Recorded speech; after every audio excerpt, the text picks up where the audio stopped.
We're living through very difficult times. It's a time when the world is in a turmoil. There's no security left in the world. We're being terrorized. Ishmael is terrorizing the world globally. B'mizboinein, Maze osa lanu elikim, was will der Ribono shel Olam von uns? We know the first ani mamin be'emunah shleima, that HaKadosh Baruch Hu is osa v'oise v'yase l'chol hamasim. Anything that we see taking place in our broader world, it's all being orchestrated by the Ribono shel Olam. These are puppets. But the Ribono shel Olam is the one who's doing everything that happens in the world. And we have to understand, what does the Ribono shel Olam want? What is the tachlis of this all? We learn in Chazal that the first Churban Bayis Rishon was Chorev primarily because of Avodah Zorah.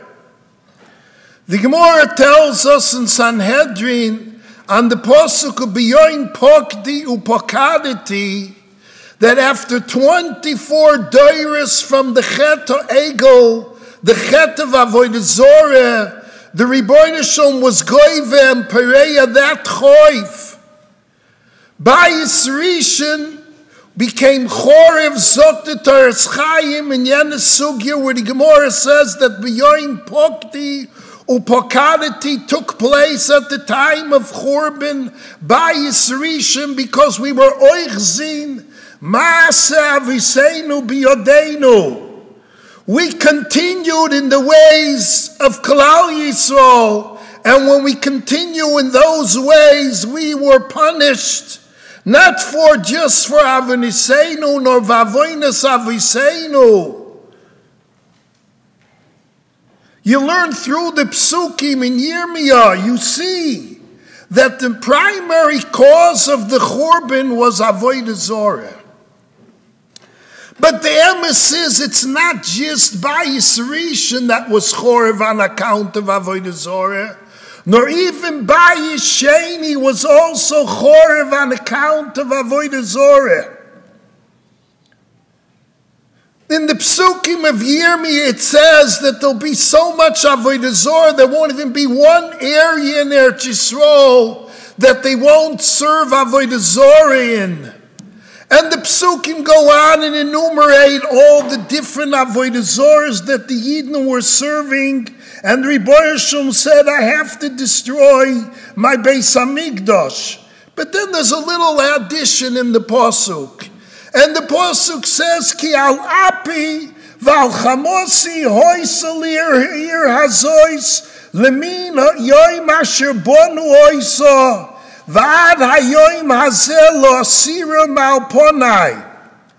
seeds of destruction of the Churban Bayis was not at the time of the Churban, but initially when they were miyaseh the Bayis. Right in the foundation of Binyan HaBayis Rishon, when Shlomo built the first Beis HaMikdash, simultaneously he planted the seeds of destruction. And the Gemara says, how did Shlomo HaMelech plant the seeds of destruction? Because he married Bas Paroi. And Bas Paroi brought in 1,000 Mine Zemer. And she taught him each keli, how you could serve it for this Avodah Zorah, for this Avodah Zorah. This is the music you play for this Avodah Zorah. And V'loi Micha bo. And Shlomo HaMelech wasn't Micha in Bas Paroi. He immediately planted seeds of Avodah Zorah at the same time which he was boine the Beis HaMikdash Beis Sifarteinu. The Gemara says in Shabbos, B'shor shenosa shloimo yesbas paroi, Yored Gavriel, the Malach Gavriel came, and he made an island at that time. What island did he make? He made the Roman Empire. When Shlomo HaMelech built Beis HaMikdash, he built up this Roman Empire, sagt die Gemara. Yored Gavriel v'noetz kone b'yom, v'olo basirten, v'olo nivne krach godol shoroimi. Now this Gemara seems strange.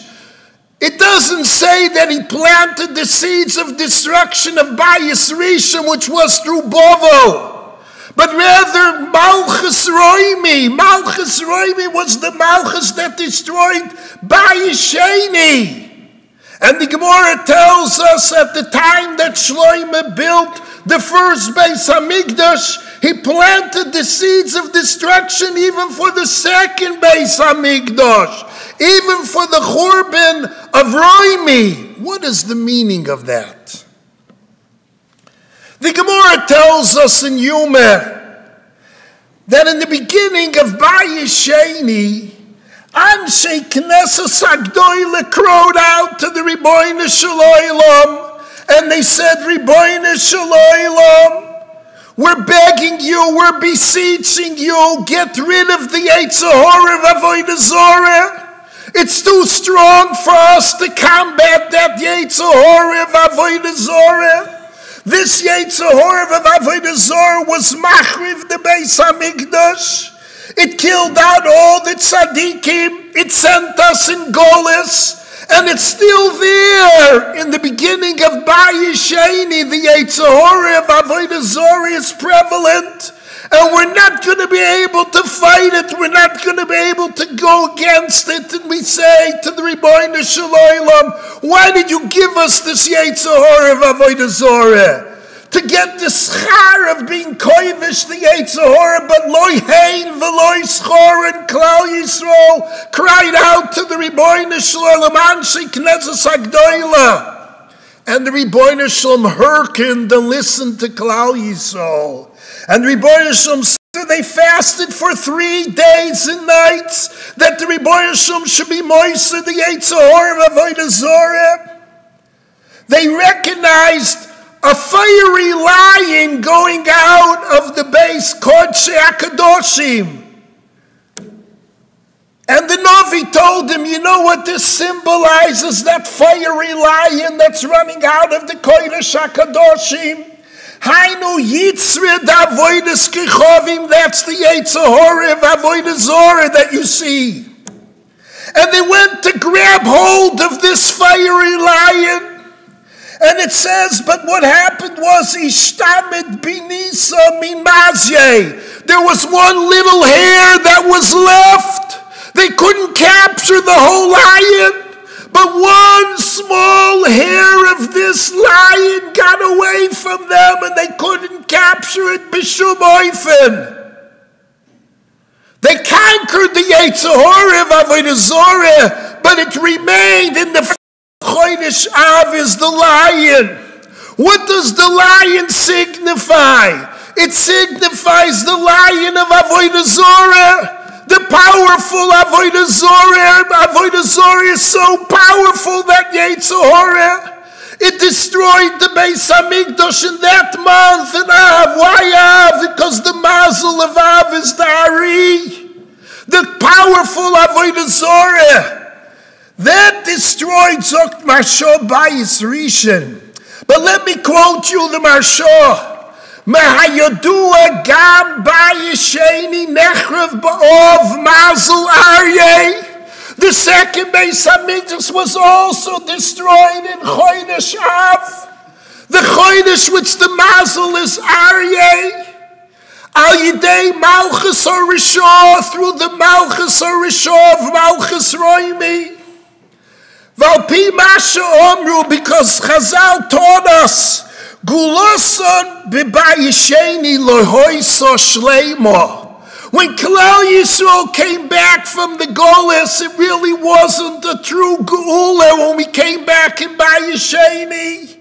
From the beginning, came back to Bayesheni, we were under the Shlita of Umas Ha'olam.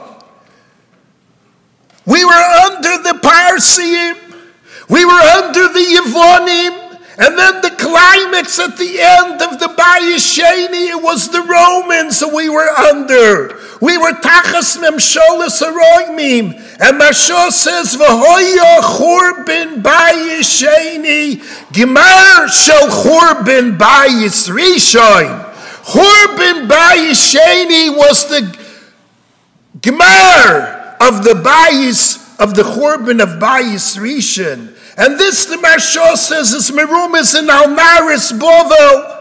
When we talk about the cry of Klal Yisrael, when they asked the Levim to sing in Golus, and they said, how can we sing in Golus? And then there's a pasuk by the end of that kapitel in Tehillim, Schor Hashem livnei Edom.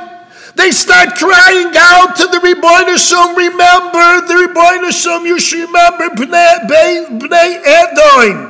So, why were they talking about Edom? Lefisha oise koyach mazul arya shenitel leNebuchadnezzar bechurban bayis rishon nitin gam leEsav. Esav had the same power of Nebuchadnezzar, the power of Dari, the power of the Yetzer Hara of Avodah Zorah. Esav, Dr. Mashal, is Sitra de Smola. Koichoi Avodah Zorah. The koyach of Esav is Avodah Zorah.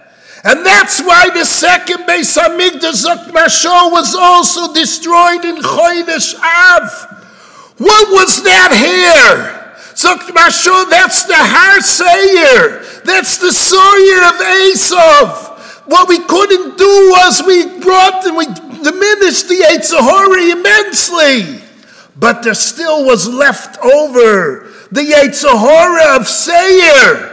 That Sawyer that we're waiting for, V'olu Moshiach Bartzia Lishma, this Har Seir. Dr. Mashal Ort and Sukkah Har Seir, that's referring to the Sawyer, the hair, that Sawyer of Esav. Why couldn't they get rid of that Yetzer Hara of Avodah Zorah of Esav? And Mashal says, the Gemara says that when they tried to capture that Ari and that slipped out, that Seir, he gave a scream, the lion scream, Roma Koile. And that call went 400 parsium, that call. What was that call, Dr. Mashal? This was the Koil B'chi of Esav. Esav cried out to his father, what's left for me? I need something. I need some shlita. And what did Yitzchak Avinu tell to Esav? V'hoya kasher yorid uparakta uloi ma'al tzavarecha. If the brachas are yours, if you fear zechuvis bedarf zu sein. Or if there'll be some type of a tviyah and Klal Yisrael, Rachmana litzlan, v'hoya kasher torid, then uparakta uloi, that was that cry. The cry was the cry of Esav, that he cried that something is left for me. And that cry went the 400 parses of Eretz Yisrael, is 400 parses that signified the Shlita of Esav. The Shlita of Esav over Yankiv, when Rachmana litzlan, there still is Avodah Zorah left in Klal Yisrael. The Ramban in Parshas Bechukoisai explains the Toichach over there refers to Bayis Rishon. And the Ramban explains that Klal Yisrael came back, but they never rectified that chet. They never did a tshuva. He says, look through the psukim in Bechukoisai, and you'll see Klal Yisrael never did a tshuva on the Siba why there was a churban. And that's how when we got the Beis Hamikdash, we didn't really get it back the way we should have it, the way it was intended with the Shekhinah. We didn't have Shechina. 5 things were missing in Bayesheni. We were under the Shlita of Parsiim because we never did tshuva. No, what happened was we begged mercy from the Ribono Shel Olam. Give us a Beis Hamikdash even though we don't deserve it. The Shechina can't dwell with us. We're gedricked. But the Ribono Shel Olam said, okay, I'll make the Yetzer Hara. I'll be memayet him, that you'll be able to endure him. It won't be that he'll overcome you in such a way like he did in the first bias. But it's the same Avodah Zorah. And this Avodah Zorah, the koyach of Ov, the koyach of the Mazel Aryeh, the koyach of Avodah Zorah, this is what led to the Gemar HaChurban, which is the Churban that we're now in this Golus. And for us to go out of Golus, we have to be misakin that chet of Avodah Zorah. We have to once and for all do tshuva. We want to be zoichet to the Bayis Shlishi, which is going to come back with the Hashrois Hashchin of Godel Yiyah, Kovid Habayis Ha'achrin, Yoiser Min Harishin. But we have to merit it. And if we don't do tshuva, we won't merit it. Well, you'll ask, what type of a tshuva do we have to do? We have to first understand what is Avodah Zorah. Rabbi Chonon in his Kovetz Mamorim addresses this question, what is Avodah Zorah? And he says, if you learn through the Psukim in Parshas Hazinu, you'll see that the Pasuk and the Psukim discuss about different Avodah Zorahs that will be present in the Ikvis of the Mashiach. In the last 200 years, it sprouted new Avodah Zorahs. What does it mean it sprouted Avodah Zorahs? And he explains what Avodah Zorah means. It literally, strange services. Now what that means is any koyach that you believe there's another power in the Bria that could be meitiv to you or could be cholila meira to you, and you think there's other koiches in the Bria that you could rely on, this is Avodah Zorah. If you think there's something besides the Ribono Shel Olam that could be meitiv or could be meira to you, that is Avodah Zorah. A belief and a thought that there's other things in the Bria besides the Ribono Shel Olam. There's koiches in the Bria that could be meitiv or be meira. These are kvira dike machshavas. And the Mechonim lists some of these kviras that Klal Yisrael were privy to and what fell into. And he talks about the skull of Berlin. Yidden were downtrodden in Golis, and they thought they'll get liberated with the new cultures, the new chokhmah from the goyim, and everybody ran and put their hopes up with the skull of Berlin. This is going to save us. And then we saw Rachmana litzlan, what Berlin did to a world, what chokhmah sumas ha'olam does to a world if it's bare and void of Torah and the Ribono Shel Olam. And then he says they went to socialism, they went to communism, and so many different things. And Yidden, by the hundreds of thousands, were chapped by all these isms. One ism after another came up, an ism, and everybody thought there's going to be a salvation from the Golis. Yidden were gedricked, and they were ma'uneh, meduke, and they were looking to grab onto a straw of salvation, and anything that came around, they gravitated to it. And then shortly they disappeared, and all their hopes were shattered, and they saw there was nothing from which to begin and to think of. And then Rabbi Chonon writes, you know, there's something today that's called a Jewish Avodah Zorah. Till now, he said, we were going along with the world, and we were believing in all these ideologies of a world at large. And then there became a new ism which he calls Yehudi Muvik, ism Yehudi Muvik. And this is nationalism. This chapped the world. And what was that Zionishdike ism? That was to give Klal Yisrael a gula physically and spiritually. They figured, let us be kechol hagoyim beis Yisrael. We'll bankrupt ourselves off of Yiddishkeit. Chas milahasker shem Hashem. We will forget about Chalila, that there's a Ribono Shel Olam, just that we'll have our own country and we'll be out of Golis. And they chapped on a Welt, and the world got grabbed by this in the frenzy. People started running to Eretz Yisrael, and the Ashkufis were so kofferdik. They took the Eibishter out of everything. There was nothing Eretz Yisrael that was mentioned. The Ribono Shel Olam wasn't mentioned in all the literature, in all the teachings that they taught the youth. And what were they being soymach on? What they were being soymach zayin, sagt Rebbe Chonen, was koichi ve'oitzim yodi oseli asachayil hazeh. We are strong. We have a government. We have youth, we have warriors, we have an army. We can take care of ourselves.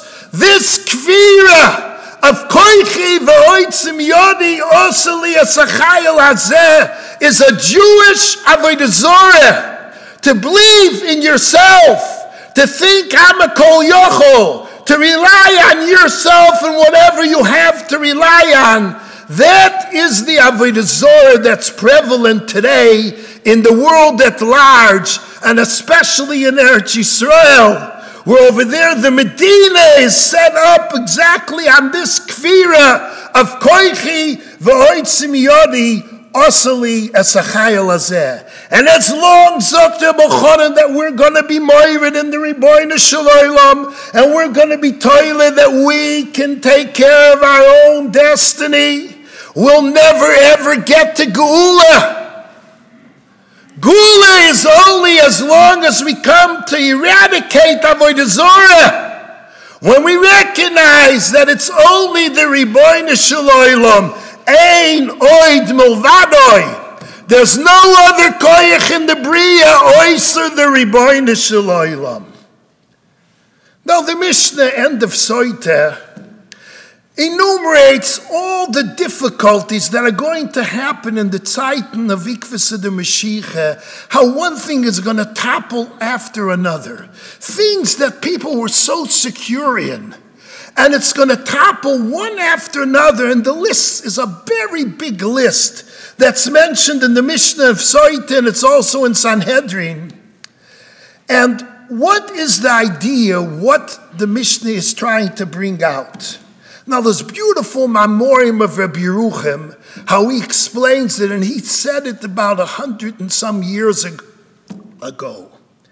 And he explained, the Ramchal writes in Das Tvunis, that the whole tachlis of the Bria is in order we should come to the recognition v'yodato hayoim v'ashivois el levavecho k'Hashem hu Elokim b'shamayim imav v'lords mitoch haseinoid. That was when our nation was founded. That was tachlis habriye. Matan Torah, the Ribono Shel Olam showed clearly to the world there's nothing else besides the Ribono Shel Olam. And this Ramchal says this Yediyah is the tachlis of the whole Bria. And the Ramchal writes that everything that took place in the course of history, whether we understand it or we don't understand it, whether we see it or we don't see it, these are all being orchestrated for that tachlis of getting to the recognition of ein soif, of ein oid mulvadoi. And Rabbi Yeruchim says what we see from this Das Tvunis is there's so many madregas to that hakorev ein oid mulvadoi. And it has to go through such a purification process throughout the Bria that the Bria has to come to the real fullest extent of Hakorav Einoid Movadoi.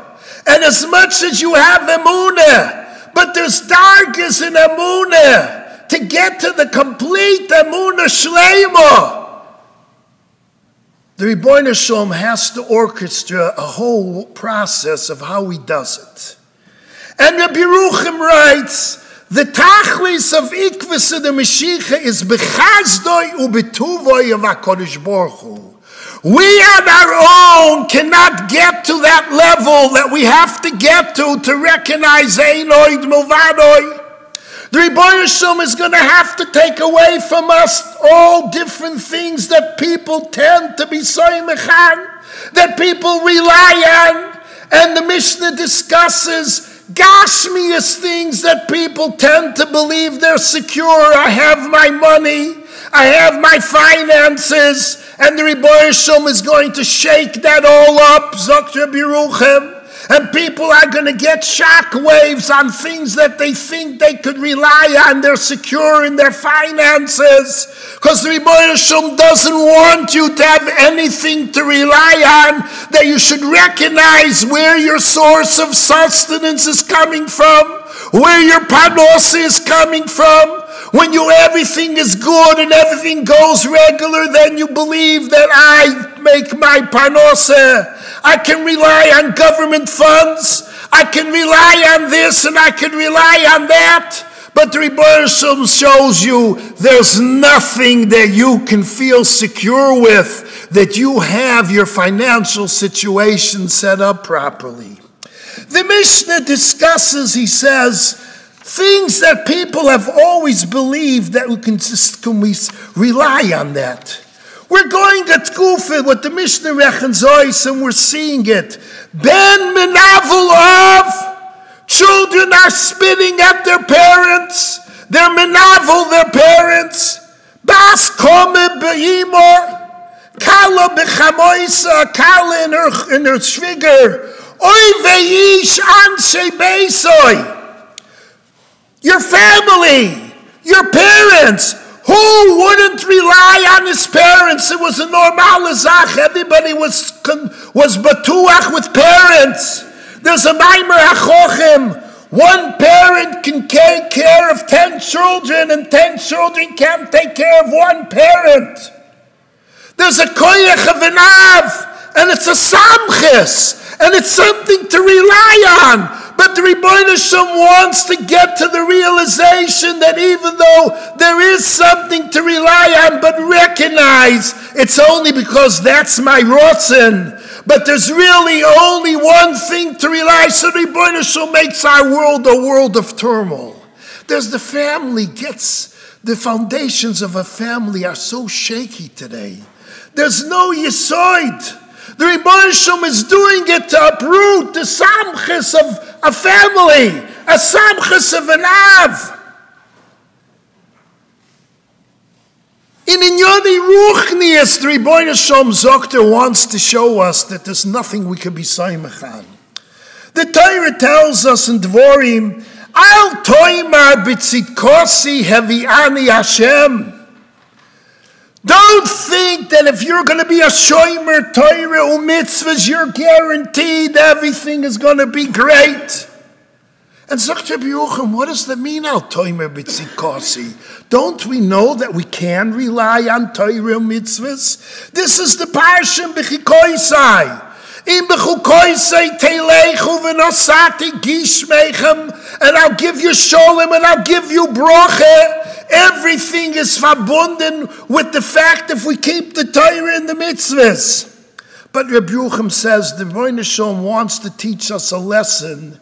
Al toima b'tzidkosi. If you want to believe on Torah and mitzvahs, that itself is a kvira. That you think there's something that you can rely on without Rachmei Hashem. You have to recognize it's only the Rebbeinu Shalom. If the Rebbeinu Shalom says you could rely on it, then you could rely on it. That was Rotzen Aboire. So we relied on it. But it comes at Tkufa Soif Ikvasa the Mashiach that the Rebbeinu Shem wants to wake up the world. They should recognize there's nothing to rely on. It's a new Tkufa. And we're to realize it's only and only the Rebbeinu Shem. Rabbi Yerucham quotes a Gemara in Shabbos. The Gemara in Shabbos says, Avram lo yodanu. Avram, our father, makes like he doesn't know us. V'Yisrael lo yakirenu, and Yisrael, Yaakov Avinu, doesn't recognize Klal Yisrael. And then what does Yidden cry out? Ata Hashem Avinu, goy aleinu, me'olam shmecha. Now the Gemara explains there's a dialogue that went on and is going on with the Rebbeinu Shalom in the office. The Rebbeinu Shalom comes to Avram Avinu and he says, Bonecho chotuli, your children are sinning. They have kviras. They believe in koichi v'oitzim yodi. They believe in other zachen can take care of themselves. And the Rebbeinu says, Bonecho chotuli. Omer lefonov. Rebbeinu Shalom Avram Avinu, Yimachu al Kedusha Shemecha, wipe him out, Rachmana litzlan. Avram Avinu, our Saneger, our greatest Father in heaven, says, Yimachu al Kedusha Shemecha. So then the Rebbeinu Shalom turns to Yaakov. And Yaakov, the Rebbeinu Shalom says, Hatzar Gidol Boni, maybe he'll feel more for Shiftikah, for his children. So the Rebbeinu Shalom says, maybe he'll have Rachmanas on Klal Yisrael. And the Rebbeinu Shalom comes to Yaakov and says, Bonecha chotu, Klal Yisrael sinned. And Yaakov Avinu responds the same way as Avram Avinu. Yimachu al Kedusha Shmecha. When Klal Yisrael recognizes that we don't have any office to be Soymechan, so then we turn our eyes, Nosu Einayim Lamorim, they turn their eyes to the Rebbeinu Shalom and they cry out to the Rebbeinu Shalom, Tatinim Uratavimir, Eli Li Shoyin Elo Alavini Sheba Shemayim. I have nothing to rely on, only you. Ata Hashem Avinu, Goy Aleinu Mo'olam Shmecha. Chazal are telling us how far-reaching does this Ein Oid Mulvade have to go. Ovis are schus ovis. All the years we were relying on schus ovis, Dr. Biruchem, and we daven for schus ovis. But the Rebbeinu Shalom in the Gemar HaBriya, in the end of the Bria, before he ushers in the Geulah, with the tachlis of the Brias to get to the recognition of Ein Oid Milvadoi. The Rebbeinu Shalom has to uproot and destroy every little thing that's possible that you might want to rely on, whether it's Gashmias, whether it's Ovis, whether it's the Ovis, Avram Yitzchak V'Yankiv, whether it's Ruchnias. The Rebbeinu Shalom wants to bring out there's only one Metzias, Efes Zulosoi. There's nothing else. We say it, but do we really know it? Do we feel it? Are we internalizing it? This Yediyah is Tachlis Habriya. And if you don't get to that level, that means there's still Kfiris present in the world. There's Chet Avodah Zor, we got the Torah, and then it was crystal clear. V'yodata hayoim, and you realized Hashem Elokim Ein Oid. But then we fell with the Chet Ego, and Klal Yisrael thought there's other koiches besides the Rebbeinu Shalom. We never were misakin that original Chet Ego. And then when it came and the Zman of the Churban, it got to such a point that the Rebbeinu Shalom had to be Machriv the Beis Hamikdash Rishon. But Adayin Mirakin Avodah Zor Beinenu, they didn't do tshuva when they came back in Bayesheni. And the Anshe Knesset Agdoila tells the Rebbeinu Shalom, it's too powerful for us, the Yetzer Hara. And the Yetzer Hara says, the Rebbeinu says, okay, I'll give you a smaller Yetzer Hara. And let's see how you'll react when you'll have just the darga of Esav. Esav is a much less darga than it was in the Bayis Rishon. You learned the Gemara's in Sanhedrin. Menashe says, if you would have been there, Talmidei Chacham, you would have been swept up with the tide of the Yetzer Hara of Avodah Zarah. The Yetzer Hara became diminished immensely, but not eradicated. And that's the koyach of Esav. The koyach of Esav is still the koyach of Yetzer Hara in the Bria, and it's manifests itself in so many different forms and fashions. And as long as you believe there's another koyach in the Bria besides the Ribono Shel Olam that can get you good things or chalila bad things, but you think there's a power, you're afraid of it, and you go after it. These are machshavas avodah zorah, and this is what's taking place in the last 200 years of the Ikvus of the Mashiach. That Chalila Klal Yisrael is grappling because they've suffered so much in Golus. So Klal Yisrael is trying any avenue, something to help them, until finally they came to a point that they broke, and they decided, now we're going to go by ourselves. We're going to make a Medinas Yisrael. And we get infected in thinking, oh, they're the ones that are guarding Klal Yisrael. Chalila, such stuyas. It's kvira to believe that we can take care of ourselves. It's only Shoymei Amo Yisrael Ad. Whatever parnosa you have, whatever you have, it's only a dank the Ribono Shel Olam, and the Ribono Shel Olam is doing us a great chesed now, taking away every mashenu masheno. Don't lean on anything. Recognize it's not me, it's not I, and it's not you. Nobody could help you but the Ribono Shel Olam, as the Tana says. The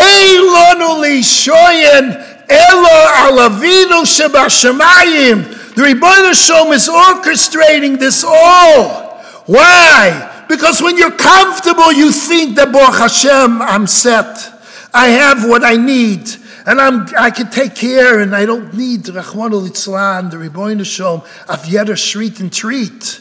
But when you realize there's nothing that we have, everything. Chayenu ha-mesurim biyodecho, al nisecho v'al nifloisecho v'toivoisecho sheb'chol eis. We're here today. We're alive only because of the Ribono Shel Olam. We can't do anything without the Ribono Shel Olam. Everything is a nes. There's no teva. There's no mikra. It's not you and I. It's only the Borei Olam. But I want to focus on another inyan that's taking place now in Ikvus and Mashiach. And this is b'miyuchid, and what we're seeing today, that Esav has finally joined forces with Yishmael in terrorizing. But they're terrorized. Yishmael is terrorizing a whole world. They're trying to convert a world to Islam. It's a holy war in their eyes. And they're terrorizing a whole world, and they're not going to be satisfied until they get rid of any other religion in the world. But now we have an attack against B'nai Torah, against Fuma Yidden, Yereim Ushleimim, B'chol Mokim Sheheim. We're experiencing a terror in many, many cities in America, and recently it has come to Lakewood. Why are we getting terrorized? What does the Ribono Shel Olam want to terrorize people? Yidden, Heilig Yidden, Shleimim, G'dolei Torah. There's a Meiradika Ramchal that explains what's the tachlis of the soif of Ikvus the Mashiach. And he says there's going to be a Naya Hanhoge, which he calls Hanhoges Hayichud. There's going to be an Hanhoge, which he says, which the Ribono Shel Olam has to do in order to bring the world to its tikkun. The Rebbeinu Shalom is busy rushing through the end of the world to bring it to its tikkun. And he says one of the things that the Rebbeinu Shalom has to do is to be mevatel the whole concept of tzaddik v'toivloi v'rosha v'raloi. Till now we had a musig of schar and oines. Tzaddik toivloi, rosha raloi. And that's getting destroyed, Dr. Ramchal, in the Soif Habriya. Now, according to Rabbi Yerucham, we explained it in a Mahalach to recognize Einoid Movader, but he comes with a totally different tzugang here to explain it. And he says as follows. The Rebbeinu Shalom is going to eradicate the Ra from the Briya. What is Geula? Geula is Tikkun Olam b'malchus shin daled yud.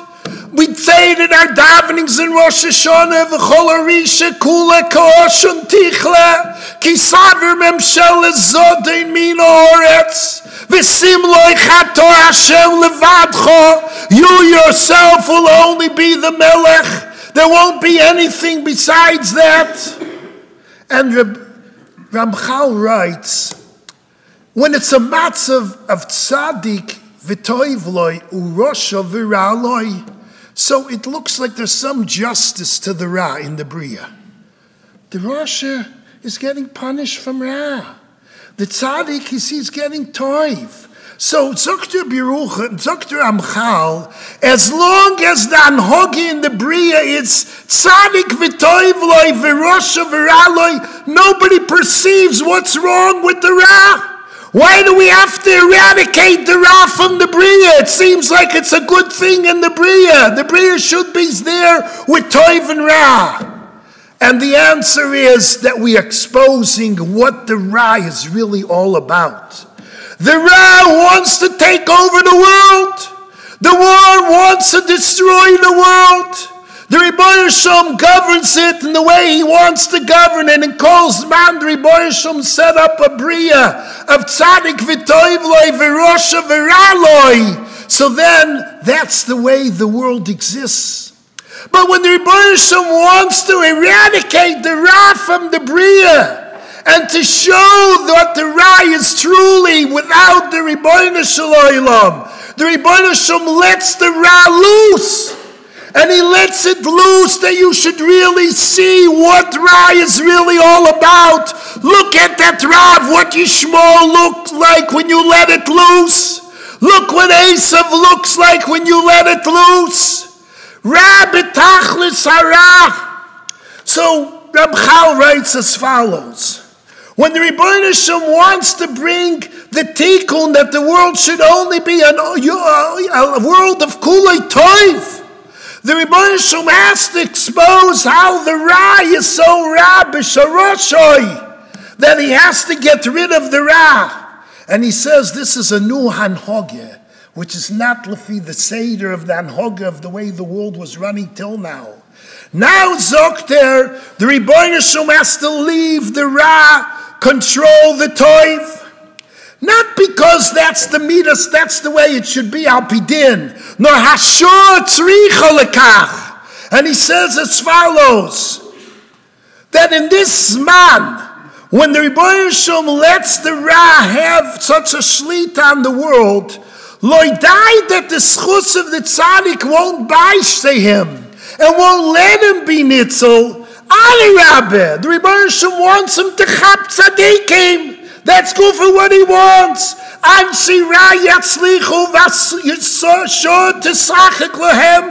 Yeshurim should be meunin v'nitkoyim. The Rebbeinu Shalom wants Rachmana Litzlan that the Rishoyim, the Ra should be shoylet on tzaddikim and Yereim u'shleimim to see what type of a Raya this Ra is all about. This is what the Gemara means, Dr. Amchal. Doikvisa de Meshicha chutz beyazgi. Chochmes soifrim tisrach. People are going to look down at the chochma of the soifrim. Emes will be nederes. Visor mirad. The tzaddik is going to be a laughing stock for the world. They're going to laugh around about the tzaddikei hador. Why are they going to laugh against these tzaddikim? The reason is because that's the anhog of the Ribono Shel Olam. The Ribono Shel Olam wants to show you the Ra is so Ra, and we can't live with the Ra, and we must get to the Tikkun HaGomer of a matzav of Ku'olim Shekuloi Toiv. The tachlis of what we're going through is to bring forth the Geula. We have to go through this Yitzhoidus of Ein Oid Milvadoi, to recognize there's no koyach in the world. The Ribono Shel Olam doesn't want us to have avodah zoros, to have false deis, and to believe that there's something that can help me. Oisa the Ribono Shel Olam. The Ribono Shel Olam takes away anything that we could think that we could rely on. And at Bad Bebad, the Ribono Shel Olam makes it a matzav of tzadik v'raloi, rosho v'toivlo. He gives the Ra Shlit and Tzadikim and Yeshorim and Talmidei Chachomim b'chol mokim sheheim. And the reason is the way the Ramchal is masber, because the Ribono Shel Olam wants to make that kufa that's going to be kuloi toiv, and we would not recognize what is wrong with the Ra in the Bria.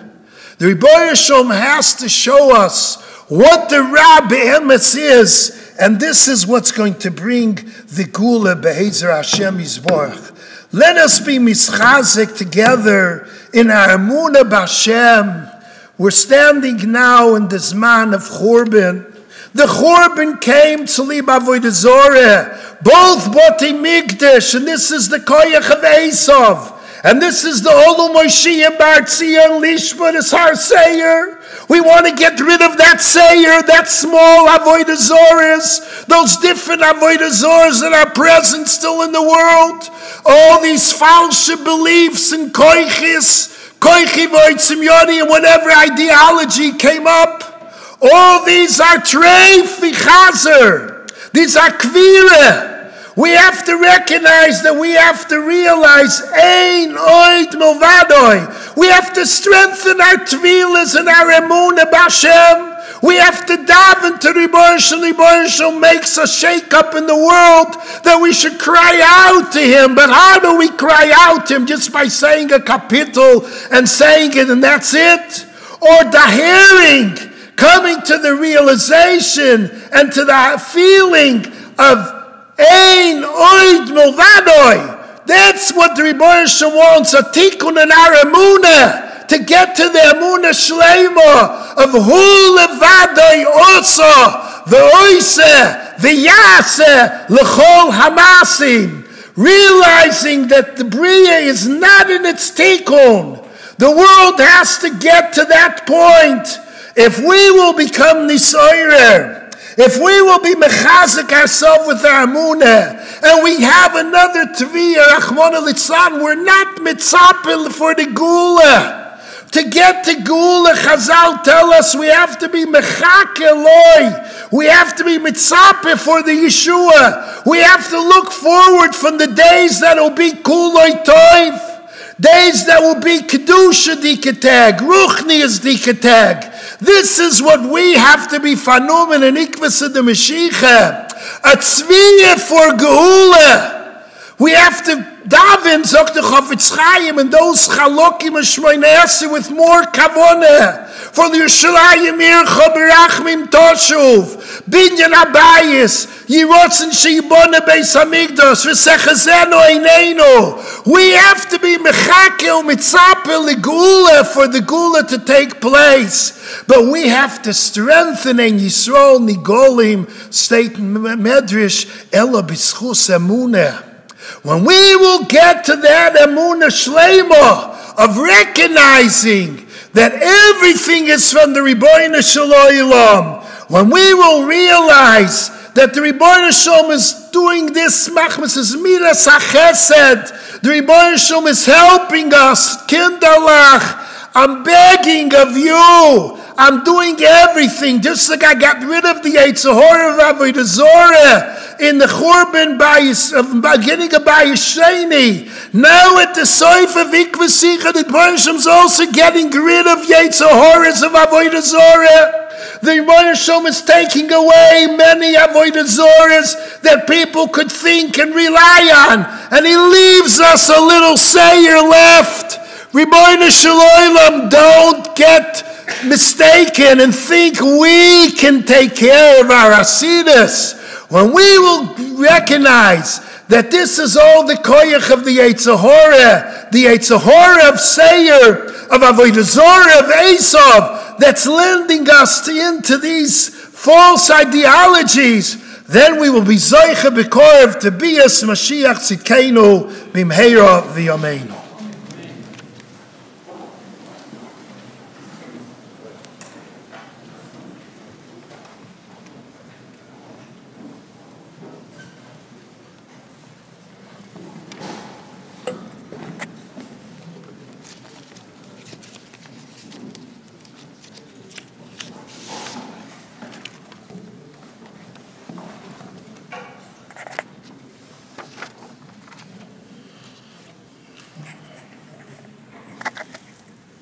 Say Shekayach to the Chashuv Rosh Yeshiva, Rabbi Yitzchak, who comes every year, is Machazakas, Dvarim Hayotzim min Alev, Nechnosim min Alev, BeHashem, B'Memale Mish'olos Libo L'Teva.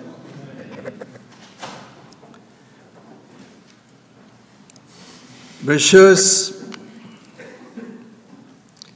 our resident Kohen Gadol, Raphael Cohen, Hashem Yarichama v'Gesund, Nachas, Bershus Amar the Astra, Horav Doniel Neustadt, Kahala Kodesh.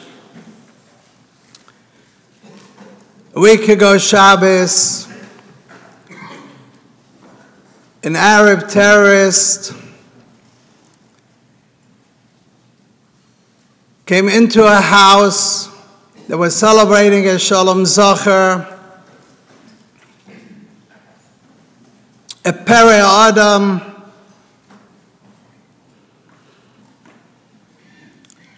with a knife, and he slaughtered a father and his son and his daughter. And one saw the blood near the arbis and the preparation for the Shalom Zacher. Ramir Shapiro says, Ki yapole mimcha davar lemishpat ben dam ledam ben din ledin.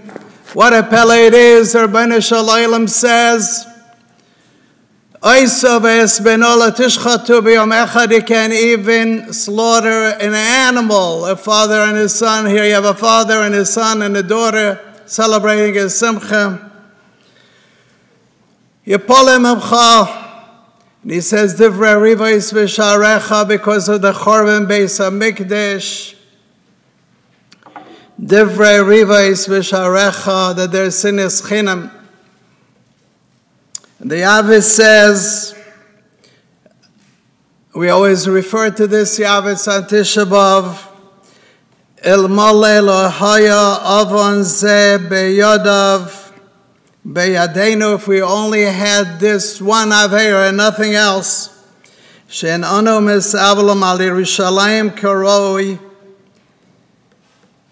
we're not Mis'avel for the Beis HaMikdash properly, Dai Le'arech Galuseinu, this Aveira alone, that we're not Mis'avel enough, we don't mourn enough, and we don't cry enough. It's enough to lengthen our Golus. Vehi be'enai, I'm quoting word for word, Vehi be'enai asiba ha'kereva yaser geluya atzuma v'chazaka, the clearest, strongest reason. L'chol hashmodas ha'maflagos and oiros ha'mavilos ha'rayonim.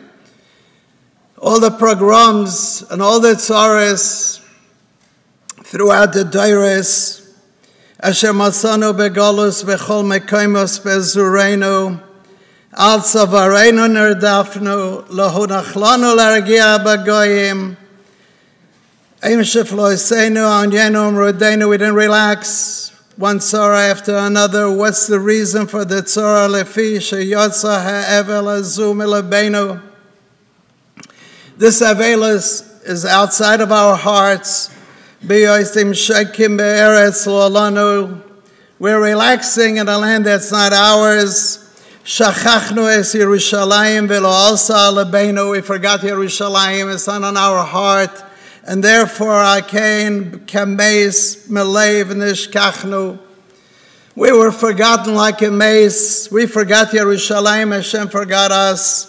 Medor ledor noisef yogan al yeguanenu machovenu. More yogain and more pain. V'chol ohev emes yoydeh ledvarenu. And anybody who likes the emes would admit, like a person sees, especially on Tisha B'Av, B'Yom Tisha B'Av Amar, on this bitter day, me, I'm misabel v'nenach al Chorban Habayis, who is krachzing for the Chorban Habayis properly, memamake alev, from the depth of his heart, kama demois nishpoches al zois, how many tears are being spilled on this, v'enser chleimar, the other days of the year. Right, he says, even b'machshava lo b'zachrena, we don't think Yerushalayim, even machshava, ki'ilo mikrehu lanu. And he says, that's what we have. Nimshachu kol harois, all the rois we have comes from this. Medrash says that Yirmiyahu saw the Chorban, saw the fire that's burning the Beis HaMikdash, and he was crying and crying. And it says in Yalkut, he saw a Isha, a woman, dressed in black, and her hair was down, crying and wailing, and he goes over to the woman and he says to her, if you're a shade, get away, and if you're a woman, speak to me. What are you crying about? And the lady says to him, you don't recognize me, I'm a woman. He says, my husband went Limdinas Hayom, and I don't know when he's coming back. I'm crying for him, and as I'm crying for him, I was told that the house fell on my 7 children. And I don't know who to cry for my dead children or for my husband. And Yirmiyahu looks at her, he says, you're not better off than my mother Tzion. My mother Tzion, her husband left her. He went away. The Rabbanei Shalom went away. And all her children died. And the lady looks at Yirmiyahu, she says, you don't recognize me. I am your mother Tzion. I am the mother of the Shivas on the Pasuk, Umlala Yoledes HaShiva. And this is the mitzvah of crying along with the Shekhinah all the time, especially on a day like this.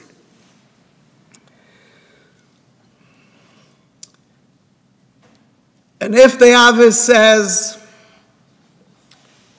that all the tzaras that come on the klal are because we're not doing enough of avelis for the Chorban, then certainly midetayve merubim emide paranis. Pasuk says, "Peket ovan avos albonim al shaleshim v'arebeim." The midas hadin is 4 generations, and the midas arachmim is thousands of generations.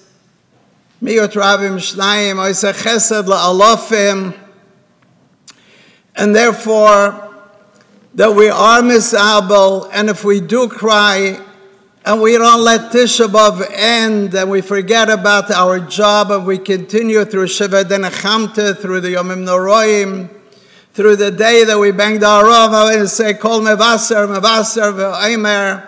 From the Ata Haraesa we learned this morning of Ein Oid Milavadai, to the Ata Haraesa of Simchas Torah, and on, Bide Toive Meruba. how much bracha we will bring to Klal Yisrael and to ourselves. The Yaveh says that if a chosen and kala don't daven for the Mashiach under the chuppah chas v'sholom, they would not have shalom bayis. Amid the two toiva merubah, when we do daven, we have shalom bayis, we have bracha, we have atzlacha. It says in the Shari Tshuva, in the name of Marid Samach, a Talmud of the Arizal, then when we say Kiddush Oscha Kivinu Kol Hayom every day in Shmoneh Esrei, a person should be Metzapeh Yeshua, should have in mind that when it comes to Yom Adin, he's going to be able to answer Hashem Tzapisi Yeshua, and then he should have in mind for his own sorrows, for his own problems. And he says, I found the Gewaldike To'eles personally from all my sorrows, davening and thinking of the Geula.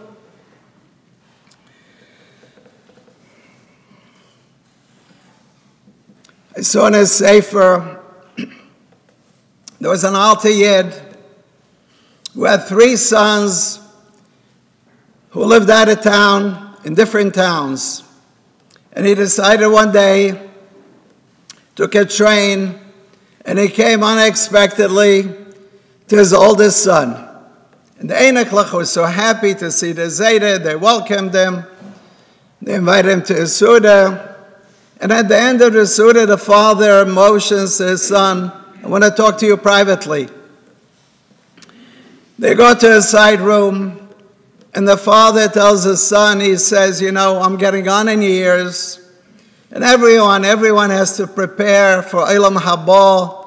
When I finish my mission in this world, and I want to know, what are you going to do for me after I leave this world? And the son starts crying, Tata, why do you talk like this? Be'ezer share more grandchildren and great-grandchildren and great-great-grandchildren. Why do you talk like this? And he says, I'm serious. I came here all the way. I want to know, what are you going to do for me? Are you going to help me in the Yom Adin? And the son composes himself and he says, I'm going to say Kaddish. I will never miss a Kaddish. I'm going to learn Mishnayos. I'm going to light candles. I'm going to give tzedakah. And the father says, thank you. And they kiss. And he leaves, takes the train to the next town to his second son. And again, the same thing with the Suda, with the celebration. He takes the son to a side room. What are you going to do for me? And the son says, stop it. No, I'm not going to stop it. I want to know what you're going to do. And he says, I'm going to daven, I'm going to give tzedakah, I'm going to do mishnayos. Not only that, I'm going to get a kollel together, lezecher nishmas cho. Thank you. Takes the train to the third and final son, his youngest son. The youngest son was very close to his father. And again, after the Suda, takes the son to a side room. What are you going to do for me? And the son says to him, you want an answer to your question? Come with me. Outside the town, there is a long, dark tunnel.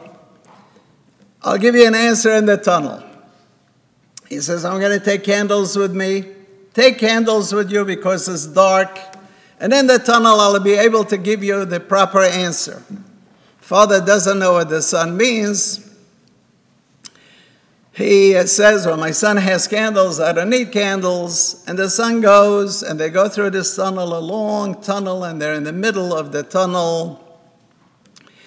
And the son puts out his candles. Now it's very dark. And the father says, it's so dark, what happened? He tells him, I have matches. Light your candles. He said, I was saimach on you. I didn't bring any candles. I told you, don't be saimach and bring your candles. And he says, this is my message to you, Tata. And he starts crying. The younger son, I love you so much. Don't count on me. Don't count on my brothers. Hashem gave you life while you're still here. Learn more. Do tshuva more. Be metzapeh Yeshua more. Be'ezer Hashem, we should all live long. And we should come to the day, Bilamovis Netzach Mashiach should come. But we all have a responsibility to worry about the Yom Hadin when Hashem is going to ask us one of the first questions, Tzepisa Yeshua. And Tzepisa Yeshua is all the time and every day.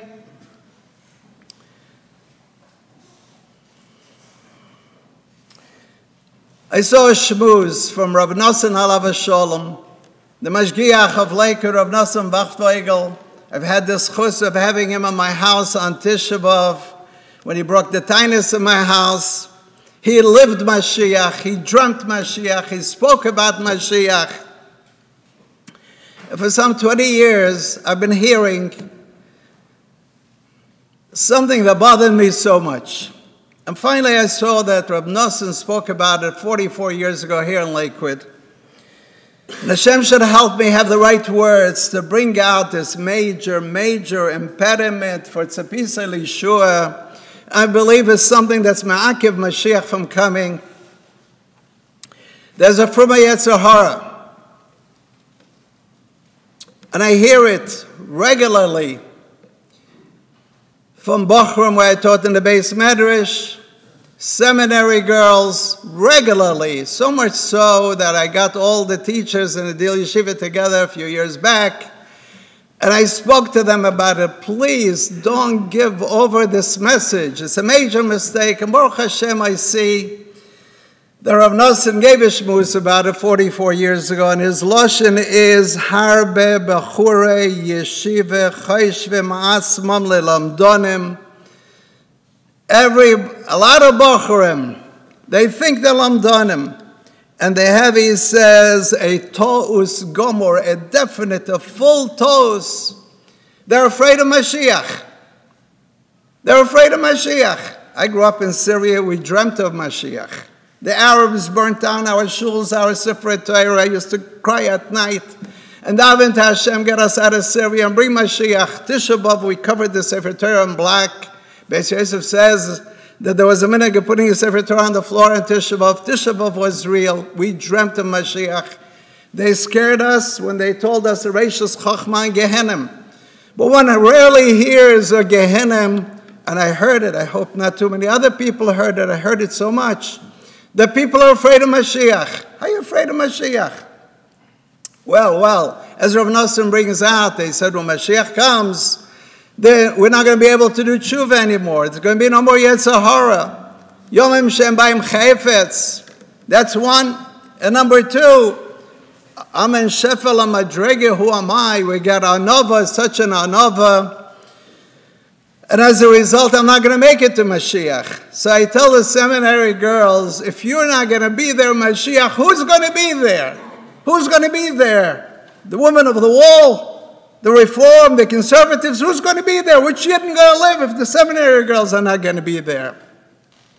And it's such a falsha anova, as Rav Nosson says, a toz gomor, but as yoaz a shmuz on it as well. Hashem Yarichamav, give him refuah shleima. It's such a toz gemura, but as Yoah brings from the Maharal, and the lashon of the Ramban is like that also. The Maharal says that we are going to be able to keep steiging when Mashiach comes. It's the lashon of the Rambam. The Rambam says, "Kedei sheyizku la'olam haba," that we're going to be able to learn and do. And the Shebet Malchis is going to finish when Mashiach comes, so we should be zeicher to olam haba. That when Mashiach comes, there's not going to be a Yetzer Hara hapnimi inside of us, but the Yetzer Hara will be on the outside, like the Madrega of Adam Arishan Koyda Machet. And those who say they would rather not have that Yetzer Hara outside but inside, they're repeating the Chet of Adam Arishan. We're going to come to Rosh Hashanah, and the job is to undo the Chet of Adam Arishan. That's mamash the Chet of the Eitz Hadas, as the Radva says. They're not going to be able to do tshuva. And the other Yetzer Hara is, the Kumt Mir Nisht. I'm going to die before Mashiach. I'm not going to deserve it. And the Chavetz Chaim says that was the chet of the Meraglim that we mourn about today. And the Meraglim said that the giants in Eretz Yisrael are stronger than HaKadosh Baruch Hu. He says, what does it mean? And they felt that because they didn't have a Zorah in Mitzrayim, that they don't deserve to go into Eretz Yisrael. And the Chavetz Chaim says that was a mistake. Bitochen works even for a Russia, and that was their mistake. So Be'ez Hashem, we come to talk and to think and to dream on a regular basis about the Bias Goel Tzedek, to look at the matzav in the world, the terrorism in the world and in Eretz Yisrael. I spoke to Rosh Yeshiva, a Rosh Beis HaMedrash recently. He told me he's sending all his bochrim away. All the bochrim away. He has to start all over again. I said, what's haste? What happened? He says, I'm trying to teach him Rab Chaim and the Brisker Rav, but with the internet, not shaykh. He has to start all over again. Rav Nasser writes in Likutei Rishimais, he says, Nifke al Ha'ir that happened on Shiva Asar Betamuz. Nifke Ha'ir was not just a physical destruction of the walls of Yerushalayim, it's a spiritual destruction. And we have this terrible Yetzer Hara, this terrible Machla. The Baba Rebbe says, the Posuk says in Eichad Doiv Oyrev Huli Ari B'Mistarim Doiv Oyrev Huli. The bear is ambushing me. And the bear says, Agare Bois Had Doiv, it says by Yosef HaTzadik that it's a horror. Why Doiv Oyrev Huli Ari? Ari is the Beis HaMikdash. Ariel is hidden. The Beis HaMikdash is destroyed. That's why the Yetzer Hara is so strong. So if we're talking about Nifke Ha'ir, we have to daven for Mashiach to come to get rid of the Yetzer Hara and the Nisyonis, and all the people were losing because of this. The Pasuk says, Matayvu alecha Yaakov mishkeroisecha Yisrael. Rashi says Matayvu alecha Yaakov is a reference to how beautiful the Beis HaMikdash is. But mishkeroisecha Yisrael is a reference to the Chorban. That the Beis HaMikdash was mismashken with the chet of Klal Yisrael, that HaKadosh Baruch Hu was Meiser Nefesh. He went homeless. And Enakise Shalom without even a chair. And he was Meiser, his covet and his Kedusha, and he came in Golus with us, so we shouldn't get destroyed, or how much we owe him to take him out of Golus. Matayvu Alecha Yaakov, Mishkenosecha Yisrael, Yemishkonis Yisrael. It says that on Rosh Hashanah we blow the shofar 7 weeks from this Thursday morning on Friday. Shed and Chazal, the first time we blow the shofar, the Yetzer Hara is afraid, and not so afraid, but the second time we blow, he's definitely afraid. Halvai, we should have as much emunah in the coming of Mashiach as the Satan does. And we have to work on the emunah all the time. Rabbi Foyer, of Ram Chaim Foyer, wrote a new sefer, and he says a beautiful pshat. What's the pshat? The first time we're afraid, he's afraid, and not so afraid, and the second time he's really afraid. The Ritva says that there's two tchiyas hamesims. When Mashiach comes, the Gemara says in Chelek, it's a pasuk in the Torah, when Satem es ha-truma le-Aaron ha-Kohen, that we gave truma, give truma to Aaron ha-Kohen. But Aaron was nifter in the Midbar. There was no truma. He never got truma. Zok the Gemara that Aaron ha-Kohen is going to come back when Mashiach comes. And Moshe Rabbeinu is going to come too. Dr. Ritva, there is going to be a Tchiyas HaMeisim, an early Tchiyas HaMeisim with Mashiach, all those doiris that cried for Mashiach. Kol HaMisabel al Yerushalayim Zoiche V'roya B'Simchoso, all those rivers of tears that came through the doiris, they're going to come back, and we're going to see them, and Be'ez Hashem, Mashiach is going to come, we're going to dance in the streets, and we're going to see Moshe Rabbeinu is going to bring the Aron from underneath the Beis HaMikdash up. And we're going to have a Kiddush, and there's going to be a discussion in the Sukkah Shaloyra Shalav Yosan, who's going to make Kiddush. And Avram says, I'm not Roy. And Yitzchak says, I'm not Roy. And Yaakov is going to say, I'm not Roy. And finally, David HaMelech says, Kois Yeshuas Esav Shem Hashem Ekra. What his scene is going to be, so it says the first time the shofar blows, Yetzirah is not happy about it, but he's not so afraid because he's not going to die. Because the Yetzirah is going to stay like in the level of Adam Arishan Kaidam Achet. But the Tzveita time, the second time, when the shofar blows, that's at the end of days, after the days of Mashiach, when we're ready for Eilam Haba and the days of Yom Adin HaGadol, then the Yetzirah is going to be, you're going to shech the Yetzirah, and then the Yetzirah is really afraid. One has to know and understand. Reb Baruch Mordechai Ezrachi, Hashem should give him arichas yomim. The achrayis that Bnei Torah have and what they do and how valuable our tefillas are. He says in Yaina, Maftir Yaina, we're going to be laying it on Yom Kippur. There were 70 Avdei Avodah Zorah on the boat with Yaina. And there was a Sar Gadol, a tremendous storm. And Yaina says, Ki be'shali hasar Gadol hazeh aleichem. The reason there's a storm is not because of this Avodah Zorah, that Avodah Zorah, and this Rasha or that Rasha, and the boat was full of Avodah Zorah. But because of me, he's the Navi Hashem, he's the Kodesh, because of me. And he says the Achrayis from Eden have, and the power they have, as the Mesilas Yesharim says, person should not say, who am I? The Falsha Anava, who am I to bring Mashiach? Is it because of my tefillah that the Goliaths are going to be miskabetz? Yes, because of you.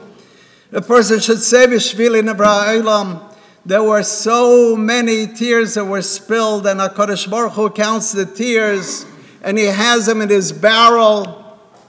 And maybe we need just a few more tears, a few more tefillas, and a person should know, Be'shaliyah Sarah Gadol. He says also, the Mabul of Noach came, and the world was full of Hamas, Molar Hamas, the Rishis, and the Dora Mabul was so bad that it affected the animals as well. And the Pasuk says, Ki mei Noach zoisli, the problem, the reason the Mabul came is Noach. But Noach is tzaddik, Toma Maya b'doraisav, he's the reason for the Mabul because Noach could have davened. What a gewaldige achrayus that's on each of us. And what a tremendous opportunity that our tefillas and our tears, what effect they have, and how much bracha will give each of us, ba'olam hazeh and ba'olam haba. Then when we go, Ki ech ele la'avi v'anare einu iti, how could I face HaKadosh Baruch Hu? And He asked me, Yom Adin HaGadol tzapis el Yeshua. When the Yom Adin of Rosh Hashanah as well, tzapis el Yeshua, the ganze tefillah on Rosh Hashanah is about Mashiach. And if a person takes it in now, works on it, it doesn't leave Tisha B'Av behind, what a schus it is, what a siyad rishmaya we have in all our bakoshes, ruchnias, and gashmias. One has to know that when he is davening for Mashiach, it's not just him. The tremendous chus of us, each one of us has. One has to imagine where the Sheris HaPleita, Klal Yisrael, are a small percentage of mankind, maybe 0.25% of mankind. and from a Yidden are maybe 15% of Klal Yisrael. And the fact that we survived the Ud Mutzel Ma'esh, we survived with our frumkeit intact, is not just our schus, it's because we went for thousands of years and we had a Zayde in the days of the Golus Bovel, and they told them, become a Babylonian. Otherwise, we're going to kill you. He says, kill me, but I'm not going to become a Babylonian. And the Persians came with the same message. He says, kill me, I don't want to become a Persian. And the Yevudim came and said, become a Misyava. And they said, no, I'm not going to. And then the Romans came. And then the Mered Bar Kochba Adrianus came with the same message, and they slaughtered millions. Kill me, and no, the fact that we're here, Shemrei Teiro Mitzvahs, Baruch Elokeinu, Shabra'anu L'chvayda V'evdilanu Min HaToyim. A person has to imagine, it's not just my tefillah and yours, but each one of us has a generations and generations of serious nefesh and emunah and einoid melavadai, and how much each of us means, and the godless Adam.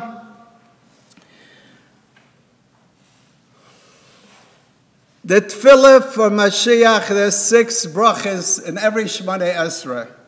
It envelops us. It's not a mitzvah, esesh azman groma that we do on Tisha B'Av. It's a mitzvah that envelops everything we do, every kaddish we say, v'korev meshichei. HaKadosh Baruch Hu cries. The Gemara says in brachas every time we say Amen Shemei Rabba, and Kol HaOmer Amen Shemei Rabba B'chol Koicho Machlim Lo Kol Avoynaisav. We begin the tefillah of Shabbos L'Chadaydi Narim Offer Kumi, that the Shechina should leave the offer, and we end the tefillah by saying Hapoyrei Sukkah Shalom Aleinu V'Kol Yisrael V'Ali Yerushalayim. We begin the tefillah every day before the first Kaddish. The tefillah we say, Shei Bode Beis HaMikdash Meher B'Yameinu. We end Shachris and every tefillah Al Ken Kavelach L'Rois Mehera B'Teferes Uzach La'avir Gelulim Min Ha'aretz, to get rid of the Avodah Zarah. We begin the Haggadah Shel Pesach, Leshana Haba B'Yerushalayim, and we end Asher Ga'alanu V'Ga'al Avoseinu V'Noichal Sham Min Hazvachim U'Min Hapsachim. We should be able to eat Korban Pesach.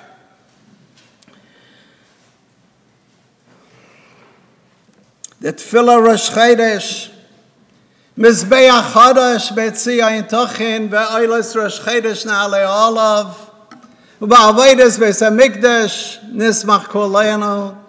Shabbos Rosh Chodesh we say, because of our avodas Charba Einenu V'Shomim Mikdashenu V'Nutal Kova Mebeis Chayenu.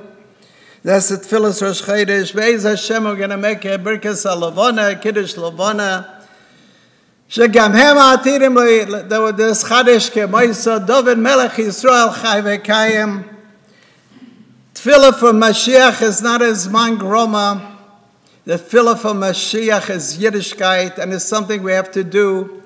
And if Chas v'Shalom we think that Epis is not the best thing for us, we have to remember that that's a mistake. Rab Nosson Alav Shalom says, Toz Gomor. We have to dream about Mashiach. We have to sing about Mashiach. We have to continue with it, because believing in Mashiach is believing in Yiddishkeit. And the Medrash says that when Mashiach comes, it says that the Pasuk says, Midei Chodesh v'chodsho, midei Shabbos v'shabboso, yovo kol bosar le'shtachvos lefonai, that the entire humanity is going to come every Shabbos and Rosh Chodesh to the Beis HaMikdash. And the Medrash says, how is that possible? The Medrash says they're going to fly in. The Pasuk says, Mi'ele ka'avte ufena v'chayoinim al ha'arboiseyem. Billions of people are going to fly in to Yerushalayim be'ez Hashem b'mheira b'yameinu. And the Medrash says that when Mashiach comes, there's going to be a shir. Who's going to be in this shir? Avraham, Yitzchak, Yaakov, front row. Second row, Yosef and all the Shvatim. The third row, Moshe and all the Nevi'im. And the fourth row is Aaron and all the Kohanim Gedalim. And the next row is Shmuel and all the Nevi'im. Mordechai v'chol ha'yodim, Ezra v'chol ha'sofrim, Chashmonoi v'chol ha'geborim, and on. Imagine being in that shir and enjoying, and then being a Novi ourselves. V'nibu b'neichem u'b'noisechem. V'nibu b'neichem u'b'noisechem. The Rabbeinu Shalom is going to talk to us. If I have a Shvera Gemara, I can ask HaKadosh Baruch Hu, please explain it to me. Please explain it to me. Just want to conclude. First, I want to mention that this program is sponsored in memory of a Choshev Yid, his son-in-law who is with us, Barry Hertz, Rav Chaim Moshe Yosef Haberman. There's a story I saw about the Tzanzer Rebbe who had a very, very serious limp, and he was in a lot of pain, and because of that, he wasn't able to greet people. If they came to see him, he could not walk into the door. But once, a Poshet Yid, a chassid of the Rebbe, came, and he told the Rebbe, I'm going to Eretz Yisrael. It wasn't in the days of air flights. And he says, I came, my last stop before I go to Eretz Yisrael, I want to get the bracha from the Rebbe. And the Rebbe smiled warmly and wished the man well. The Rebbe stressed over and over how fortunate the man was to be able to travel to Eretz Yisrael. And as the chassid turned to leave, he noticed that the Tzanzer Rebbe was struggling to get to his feet. He motioned to the Rebbe, it's not necessary for the Rebbe to escort me to the door. But the Rebbe insisted. He staggered to the door and followed his chassid outside. Although his foot was throbbing in pain, he continued to walk, to limp, to hobble out of the door, down the road. He escorted the chassid all the way to the outskirts of the village. And each step was very painful. And finally, when the Rebbe could walk no more, he called out to the chassid, Shikagrus, send regards to Yeder Boim, to every tree, to Yeder Stein, to every rock, to Yetzer Yid, to every Jew, to unser Tate, to our Avinu Shabashamayim, and Zogzei, tell them we're hurting, we're limping, we're suffering, it's so difficult, it hurts so much, but we promise we're on our way, we're coming very soon. Be'ez Hashem, sheyaboneh beis hamikdash v'mehera b'yameinu, we should appreciate the power we have in our lips and our words all the time, and especially as we come to the Yomim Noraim. Be'ez Hashem, Shana Tova U'Msuke U'Bal Etzion Goyel b'mehera b'yameinu, Amen.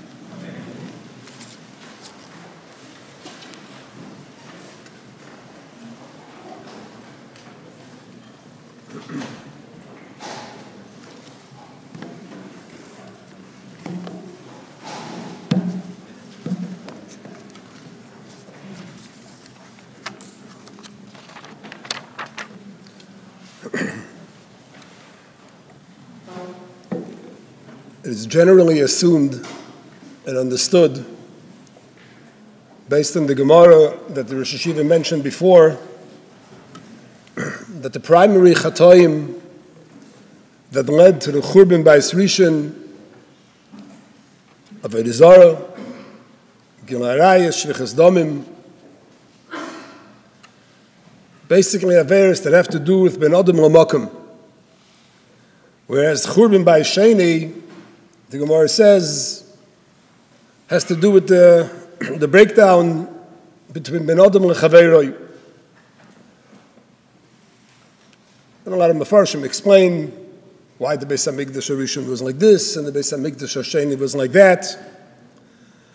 But the truth is that it goes much deeper than simply looking at, just like the Gemara says, as we take a look at the words of the Nevi'im that lived during Bais Rishon, lived before the Churban, and through the Churban, and after the Churban. And we see that their analysis, the way they see the situation of Klal Yisrael, it's a little different than we have in the Gemara. We find really the primary three Nevi'im, Yeshayahu, Yirmiyahu, and Yecheskel, define Klal Yisrael in the very, very strong terms of how low they fell. Very strong terms which we need to understand. What was the purpose of them defining Klal Yisrael at that level? All three Nevi'im, Misnabim b'signan echad, compare the level of Klal Yisrael at the time of the Churban to no other than Sdoim and Amorah at the time that they were destroyed. We find the Yirmiyahu Hanavi, right in Megillas Eicha, says, before that already, Yeshayahu Hanavi and Chazon Yeshayahu, he addresses the leaders of Klal Yisrael, and he says, Shimu dvar Hashem k'tzinei Sdoim, ha'azinu teiras Elokeinu am Amorah. He's talking to Klal Yisrael at the time period before the Churban, and he addresses them with this shrekliche title that they are similar to the behavior, they are conducting themselves as if they are Sdoim, K'tzinei Sdoim and Am Amorah. Yirmiyahu Hanavi in Megillas Eicha says, Vayigdal avoin basami mechatas Sdoim. It was even worse. The Averis of Klal Yisrael were considered even more horrible than Chatas Sdoim. Wa'afucha k'mayoga. Rashi says that really the punishment of Yerushalayim, it was destroyed, but it was even more severe than the punishment of Sdoim, because Sdoim is nefcha k'mayoga. They didn't suffer any pain. They died in a moment. Hashem himter gofris va'esh. Whereas Churban Yerushalayim was years of famine, was rav, was tremendous suffering. So it was Vayigdal avoin basami, but comparing it to Chatas Sdoim. Both of these Nevi'im don't tell us exactly where is the analogy, what is the comparison between Klal Yisrael and Sdoim. Where do they match?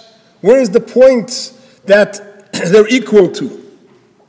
But we find Dvarim Berurim in the Navi Yecheskel, talking after the Churban.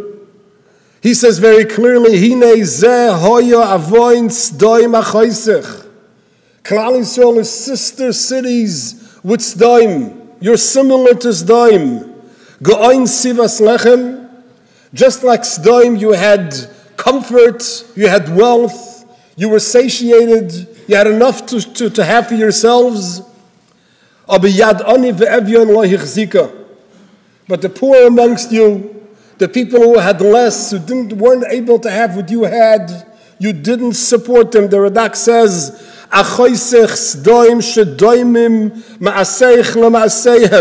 your actions are similar to the actions of Sdoim. So once Yecheskel is telling us what the comparison, where's the equal way to talk about Klal Yisrael and Sdoim in the same sentence, they're equal. The Averis that Klal Yisrael did at the time of the Churban by Rishon were similar to what was taking place in Sdoim. And the truth is, Yeshayahu Hanavi, when he talks about them, when he says, Shimu dvar Hashem k'tzinei Sdoim, hazinu teiras Elokeinu am Amorah, he spares no words. He says very clearly, Kul sarayich soirim, v'chavrei ganovim, kulei oyev sheichad v'roidev shalmoinim yosam lo yishpoitu v'riv almona lo yova aleim. You're not there to take care of the people in society, which are the weaker echelons of society, those that don't have who to protect them, those that don't have, they're not well connected, the Yesayimim, the Almonas, the people that were in power were corrupt, they were extortionists, they took sheikhad, they ran after money. Clear breakdown of the Ben Adam Lechaveroi situation that existed in Yerushalayim before the Churban, and that is the comparison to what happened in Sodom. Every small child knows. You learn Chumash, you learn Parshas Vayera. We know what took place in Sodom. We know that what the Psukim tell us. We know what Chazal tell us. We know that the Rebbeinu Shalom himself says, "Va'anshe Sodom ro'im v'chatoyim l'Hashem me'od." Terrible, sinful people. And to the degree that the Rebbeinu Shalom said, "Eirdono ve'ereach etzakosa bo'elai." The geshrei, the tza'aka that I hear up in Shemayim from that riva achas that they forced, which was the general policy of the whole state of Sodom, not allow tzedakah, not to allow guests, not to be civil to other people. That state of affairs which we are so familiar with from Sodom, the Nevi'ei Emes are telling us that this was the spiritual situation in Eretz Yisrael amongst Bnei Avram, Yitzchak, Yaakov, Rachmanim, Baishanim, Goimrei Chasadim. What is the most disgusting thing that you can call a Jew? You call a Jew, you call him you're a Sodom person. We should be shaken to our utter core when we read these words of the Nevi'im, who are comparing Klal Yisrael, the children of Avram, as where the Torah says, Ashkiya dativ l'man asher tzave, es bonov es beisa achrav, v'shomru es derech Hashem, la'asos tzedakah o mishpat. That typifies a Jew, that defines a Jew. This is what a Yid stands for. And over here comes our Nevi'im. This is not some kind of a anti-Semite speaking, but these are the Nevi'im Emes are telling us that these Yidin are compared to the level of Anshe Sodom. That's the name that they're calling them. It would be almost as if today we would go over to another Jew, we would call him a Nazi. How embarrassed and how terrible a name that will be. Sometimes we hear people in Eretz Yisrael calling other Jews Nazis. How insensitive is that to a survivor to hear such words uttered against another Yid? And here comes Yecheskel talking to a generation of survivors who lived through the Churban, and he tells them, "Hine ze oyo avoin Sodom achoisech." You are sisters with Sodom. You sunk to such a low degree. It's so pashut to us in our seichel that if a Yid acts inappropriately, he's a zenene, v'zeloi chaser. Doesn't cost him anything, but it just doesn't allow another Yid to have some anah. It's that is the worst thing that you can do. It's the opposite of what stands for a Yid. What is the purpose? How do we understand the Nevi'im's analysis? Klal Yisrael fell into the madrega of Sodom. What purpose did the Nevi'im serve? Was this going to bring back Klal Yisrael? Was this going to build them up? Was this going to bring them back to tshuva by calling them names and telling them who they are and what their behavior is? What do we learn? What are we supposed to take out from this description of the Shloisha Nevi'im Misnabim B'Signan Echad? All are telling us in their Ruach HaKodesh that this is the situation of Klal Yisrael. How are we supposed to understand it? And granted, we know the Gemara tells us in Tainus that a Navi really doesn't say anything unless he has a source from the Torah. Mistama, the Nevi'im had a source from the Torah even for this description of Klal Yisrael, because the Torah tells us in Parshas Nitzavim about the Churban that's going to take place in Eretz Yisrael once Klal Yisrael sins. And the Torah says that Gofris v'melach sreifo kol arza, Eretz Yisrael is going to be destroyed completely. Lo sizora, v'lo satzmiach, v'lo yala bo kol esev, kema peichas, doim v'amoiro, admo tzvoim asher hopach Hashem ba'apa v'chamosoi. Steht mefurish in the Torah that the Churban that's going to take place in Eretz Yisrael, the decimation, the destruction of Eretz Yisrael is going to be kema peichas, doim v'amoiro. And the Nevi'im are confirming that when the Rebbeinu Shalom destroyed Eretz Yisrael and he brought him a pechas doim v'amayra to the rest of Eretz Yisrael, it's because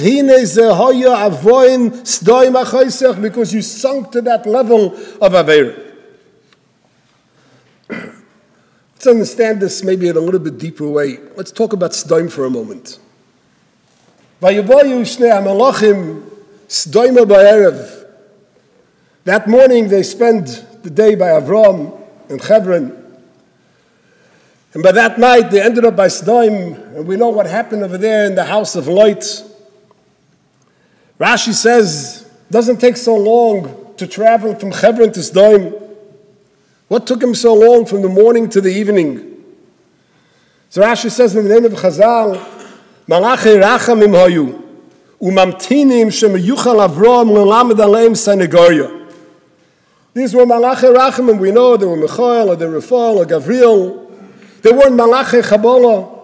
And they were waiting, they were procrastinating, they were hoping things are going to change. Avram maybe will have tefillah, will have some kind of an effect on the Rebbeinu Shalom, and the Gzar Din will change. But this alone requires a hesber. Why would the Rebbeinu Shalom erdeno ve'era katzakaso osu kolo? The Rebbeinu Shalom decided that he's going to destroy Sdoim, that their sins are so great that there's nothing that can be done for them. There's nothing, no limit schus remaining on Sdoim. It would make sense that Malachei Chabola should be the ones who are going to destroy Sdoim. It should be an af v'chema. Why is the Rebbeinu Shalom sending Malachei Rachamim? Why are those the shluchim of the Rebbeinu Shalom to destroy the city? And we see Be'emesin several times throughout the parsha of Hafichas Sdoim, where it says clearly, "V'Hashem himtir al Sdoim gofris v'eish min hashamayim." Hashem is generally used, Yudke Vovke is generally referring to the Midas HaRachmim of the Rebbeinu Shalom. And over here it says clearly that the Midas HaRachmim of the Rebbeinu Shalom was Mamtir Gofris Va'esh through Malachei Rachamim. Why is this? Why is the Rebbeinu Shalom's Midas HaRachmim destroying Sdoim? The Dachzach the Pshat is, there's a Mordecai sticker from the Goyen.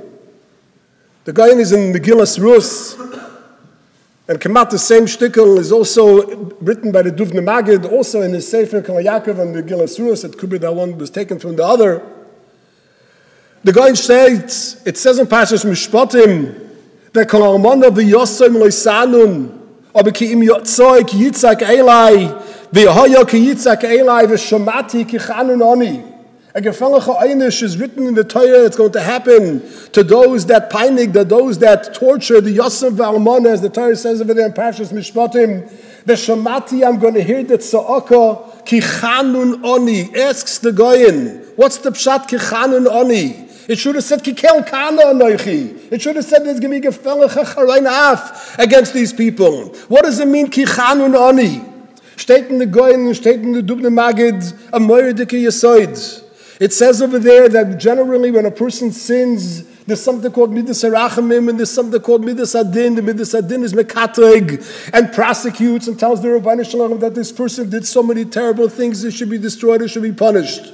But standing against the Midas Adin is a very powerful Midas HaRachamim, the Malachei Rachamim, the Sanigoria, that get up there and they talk good and they talk about the Maisim Tovim of the person and they try to find the Limut Schus and they talk about mitigating circumstances and whatever it is that the defense attorney could come up and to try to block the tremendous prosecution of the Midas Adin. And this could take on for a long time because the Rebbeinu Shalom is a Moridike Erech HaPayim. He has the patience that can last Alpayim Doiris, and this constant battle between the Midas Adin and Midas HaRachmim is something that doesn't necessarily have to come to an end. But says the Goyen, sometimes what happens is that when there's a tza'aka, when there's almana v'yosoim, and a tza'aka comes v'hoya ki Yitzchak Elai, the tzedakah comes up and penetrates the gates of heaven. And at that time, the Midas Rachmim says, I can no longer defend this defendant. I no longer find any limit schus for him. He's done such a terrible thing. He's so corrupt. He's so bad that is absolutely nothing good, no redeeming value to this person. And at that point, the Midas Rachmim gets up from the table of the defense and crosses over to the table of the prosecution. And they both together present the petition in front of the Pamaya Shamala that this person has to be punished. The whole presentation of the Midas Rachmim no longer exists, and at that point, there is nothing that can be done. That person is that point, the Gzar Din, Shieshim or Shvuah, it cannot be taken back. It's absolutely complete because there's nobody defending the behavior of this terrible, of this person, this horrible behavior that even the Midas Rachmim could find absolutely no redeeming value. Zok the Goyin in the Dubne Magid. How do we know when this takes place? How do we know sometimes a person can be punished because of the Midas Adin? Sometimes the Midas Adin overpowers the Midas Rachmim. But how do we know that sometimes it could come to a matziv where we completely misalik the Midas Rachmim, and the Midas Rachmim no longer has anything to say and completely stands in the corner of the Midas Adin that they both together prosecute? Zokter, we know this when there's absolutely nothing remaining. When the Midas Adin, when the Einish, when the Churban is so strong, it is so fierce, it is so cruel, it is so tough that the Pashat, you can't see any Rachmim. You see such a tremendous manifestation of a Midas Adin that there's no room here for Rachmim. You know why there's no room here for Rachmim? Because the Rachmim is gone. We were misalik the Rachmim. The Rachmim had nothing to say. So it remained, the Din remains with all its fury, with absolutely nothing to balance it out to the shtickle Rachmim. So the Goyin says this pshat in Naomi. Naomi says, Ani meleya halachti. Since I came back with nothing, I had a husband, I had children, I had money, I had covered, and I came back with absolutely nothing. It must be that this came not from the Midas Adin, but this was a Shivani Hashem. It's Hashem on to be. There's absolutely no redeeming value left because Elimelech and his family were tzara'ayin. They didn't take care of the aniyim, of the yisayimim, of the avyonim, of the people who didn't have what to have. They didn't practice tzedakah and mishpat like the Gemara tells us about Elimelech. So therefore the Midas Adin wasn't just the Midas Adin that prosecuted them, but it was Hashem Anabi. It was a combination of the Midas Adin and the Midas Rachmim that came down so strong because it was Reikam Heshivani Hashem. It's gar nicht geblieben. And if nothing remained, then you know there's absolutely no rachmim that it exists. And this is what happened in Sodom.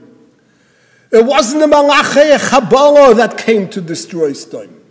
It wasn't the Elokim him to gofers v'eish al Sodom. But it was the Midas Rachmim who joined the Midas Adin, and they said, Akitzakasa. When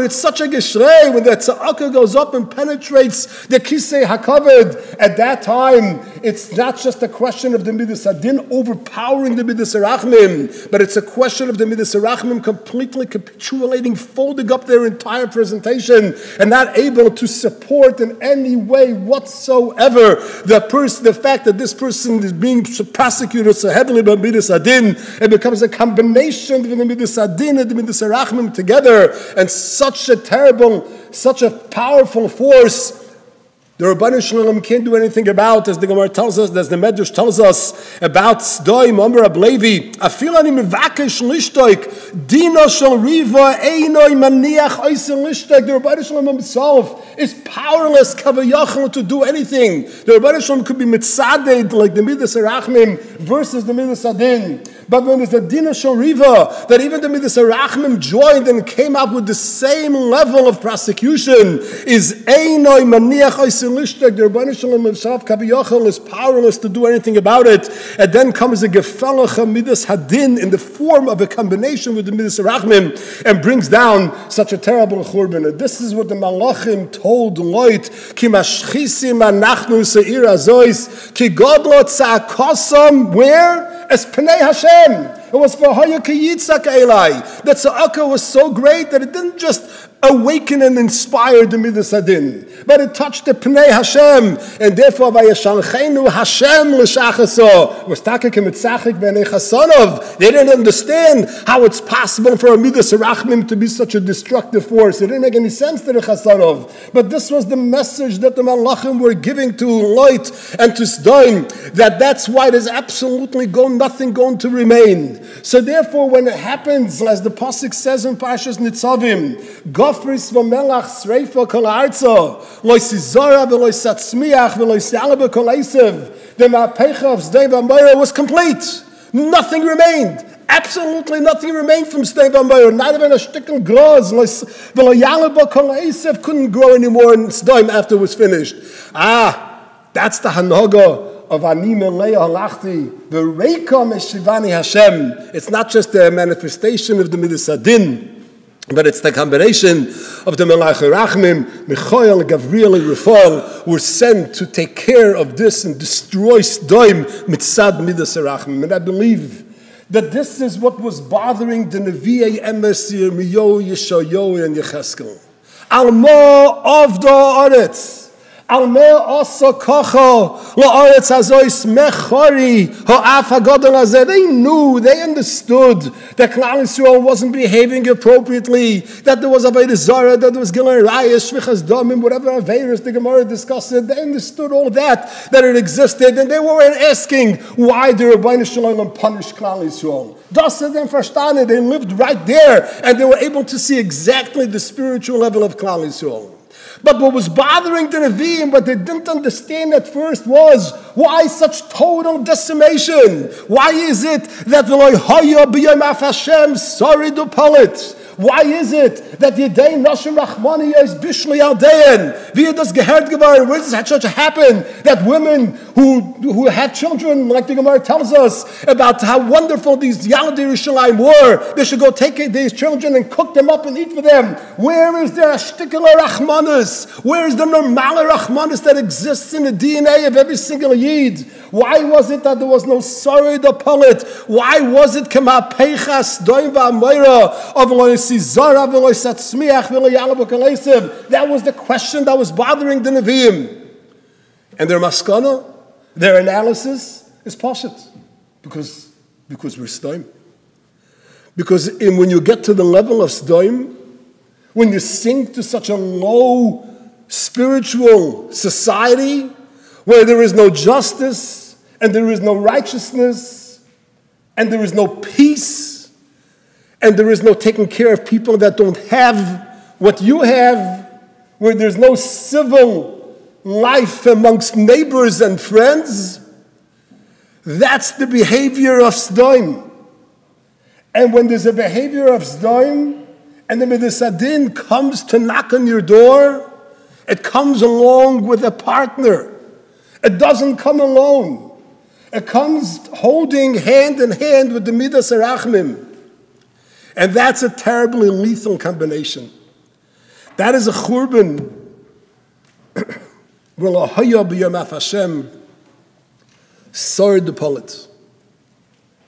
And we need to understand that. The survivors need to understand that. They need to understand why all of a sudden there was such a tremendous fury, such a tremendous outpouring of anger by the Rebbeinu Shalom. Hundreds of years there was avodah zarah, gilui rayas, shvichas damim in Yerushalayim, from the days of Menashe, from the days of Zechariah, and all that time there was an erech apayim, all that time there was still a midas harachmim, and there was still a midas sadin, and there was still battling, and the Rebbeinu Shalom was weighing both sides, and nothing really happened. But when Yeshayahu saw that Sirayach Soirim v'chavre ganovim kulei roitiv shalmoinim, when he saw that there was a complete breakdown of civil behavior amongst people living in Yerushalayim, then we were misalik the midas harachim. Midas harachim have no longer anything to say, and when midas harachim no longer has anything to say, then then it comes a tremendous churban upon Klal Yisrael, and that's what they needed to know. Why was there such a tremendous fury? Why is there nothing remaining in Yerushalayim? And when you know that, and when you understand that, and when you think about it, so then you're sowing the seeds of redemption. then you know exactly what you have to fix. Because let's be real, there's always going to be a Yetzer Hara, stronger, smaller. We're always going to be battling with various taivas that afflict us. We always have to be mischazik against them. But unfortunately, the Yetzer Hara is misgaber olav b'chol yom, mischadesh olav b'chol yom. That's going to be a constant battle until the coming of Mashiach. Aber to live not like Sdoim,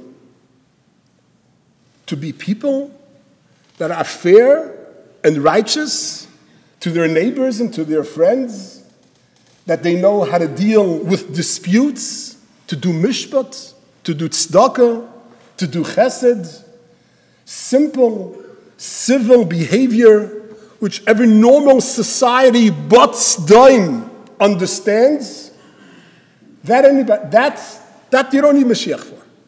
That you don't need the bittul of the Yetzer Hara for. That is something that had Klal Yisrael not sunk to that level of misbehavior akin to Sdoim, there wouldn't have been the Churban.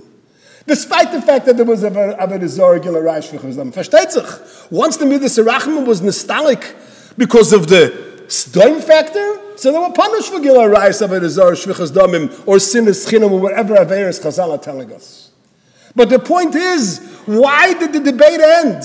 Why did the Erech HaPayim come to such a terrible end? Why wasn't there a continuous Midas Rachman? For that analysis, you need the deep insight of the Nevi'im, who are telling us that Klal Yisrael fell and were lacking in the basic idea of how a civil society should live, how strong people and weak people live together, how neighbors live together, how they solve disputes together. Those basic elementary ideas were missing in Yerushalayim before the war, and they were misalik the Midas Rachmim, and the Memela, the Midas Adin was able to do such terrible things. The pidyon will be, how's it going to be? B'mishpat the Shaveh b'tzedakah. What do we say in every tainus? Koyamar Hashem shimru mishpat ve'asu tzedakah. Why? Ki kroivo yishuasi lavoi v'tzidkasi li'galois. V'Hashem elekecha doirish mimcha. Ki v'asois mishpat ve'avas chesed. That's not tremendous mysterious nefesh. We're not talking over here about things which are very difficult to do.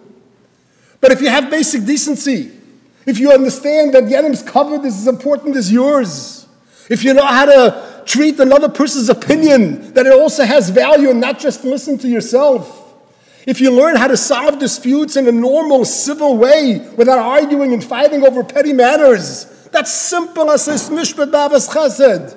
That's just working with people in a normal way. Then we have the Midas Rachmim in the neighborhood. Then we have the Midas Rachmim in the city. But if we don't, if we're misalik the Midas Rachmim, then the Midas Rachmim leaves and joins the Midas Adin. Nachamu, Nachamu, Ami, Yomer Alekeichem, Zokti Shayo. The double lashon is, since the Churban came, because we were misalik the Midas Rachmim, and the Midas Rachmim joined the Midas Adin in prosecution, the Nechama, the Geula, the Binya Beis HaMikdash HaShlishi, the Nechama is only going to come. It's going to have to be a double Nechama. Nachamu first, of course, is going to have to be, the Midas Rachmim is going to come first, and it's going to be Menachemas.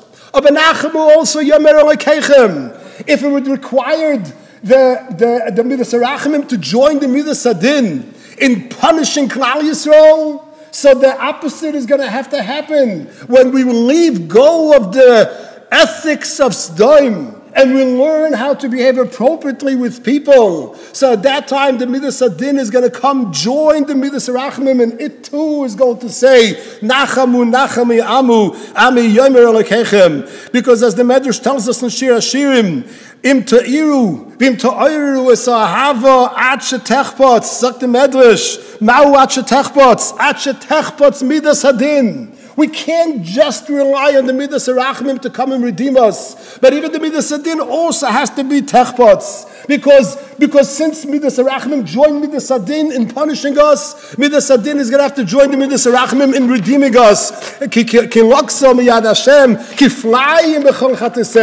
didn't just suffer the affliction of the Midas Adin. We suffered the affliction of the Midas Rachmim. So when it comes Nachamu, both the Midas Adin and the Midas Rachmim, both of us are going to come and join us together, join together to bring that Nechama, to bring that Geula to Klal Yisrael. The pasuk says in Shir Hashirim, Moshcheni acharecha narutza. Klal Yisrael says to the Rebbeinu Shalom, Moshcheni acharecha narutza. It's a gewaltige Wort, a Chasidische Wort from the Yid HaKadosh Mepshischa. He says like this, the Gemara says in Kedushin, that when a person wants to make a kinyan, there's many ways that you could do a kinyan. Kinyan b'Mashiach is one way that a person could be kind of behema.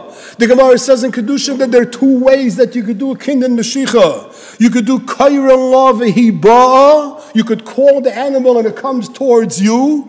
Or hikisha b'makel v'ratzasalafanov. Or you could take a stick and you hit the animal, but because you hit the animal runs away. But that's also Mashiach because it came from your kayach. But there's two different ways of making kinyan Mashiach. Zot Pshischa. Klal Yisrael is telling the Rebbeinu Shalom, Moshcheni, buy us, make a kinyan in us, take us back, redeem us. Don't leave us hefker in the street to the goyim that could do all the terrorizing and all the anti-Semitic acts to us. Be kind to us and protect us. But there's two ways how you can make a Mashiach. Do it in a way which is Moshcheni acharecha. Don't do it with Hikisha b'makel. Don't do it with Yisurim. Don't do it in a way that we'll be forced to run away from you because of the terrible Yisurim that the Rebbeinu Shalom sometimes sends Klal Yisrael. Aber be kairei lefanav v'hiba. Call us, inspire us.